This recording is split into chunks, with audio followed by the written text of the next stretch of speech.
Il nous faut des stylos noirs de 2 tailles différentes et une règle. Donc pour le premier modèle, on va faire des traits à la main. J'utilise mon stylo le plus gros, même si c'est une pointe fine. Et je trace des traits parallèles pour voir à quoi ça ressemble et si ça me plaît.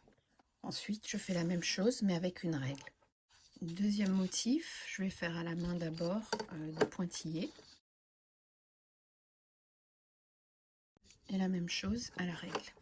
Si je fais cet exercice à la fois à la main et à la règle, c'est pour pouvoir comparer. Premièrement, esthétiquement, est-ce que ça me plaît plus quand je le fais à la main ou quand je fais à la règle, mais aussi le procédé, c'est-à-dire est-ce que ça me procure plus de joie quand je le fais à la main que quand je le fais à la règle. Donc ça, c'est chacun selon ses goûts et selon ses humeurs aussi. Troisième motif, on va mélanger les deux premiers motifs, c'est-à-dire qu'on va faire une première ligne droite et une deuxième ligne en pointillé.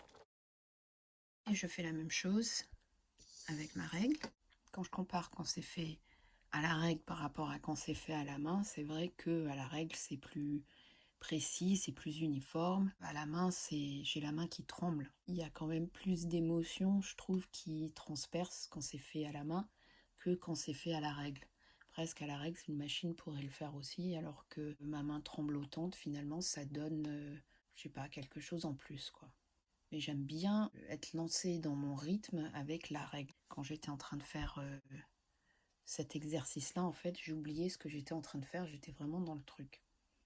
On peut aussi faire pointillé avec point. Alors je vais faire la moitié à la règle et la moitié à la main. Autre motif, on peut utiliser 2 épaisseurs différentes de stylo. Je pense que c'est plus visible quand c'est tiré à la règle que... mais j'aime bien l'effet quand même quand c'est à la main. Pour avancer un petit peu plus, toujours en jouant avec les 2 épaisseurs de stylo, on peut faire un effet un peu à carreaux kilt. Je vais le faire à la règle, avec un trait épais et 2 traits fins. Ensuite, je recoupe. On peut faire aussi un effet quadrillé. Je vais diviser en deux. Je vais faire la partie en haut à la main et la partie en bas à la règle.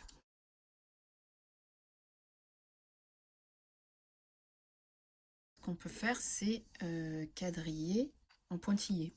Je vais faire ça à la règle. Ensuite, on peut faire des choses à main levée. Donc cette fois, c'est vraiment l'exploration de la ligne.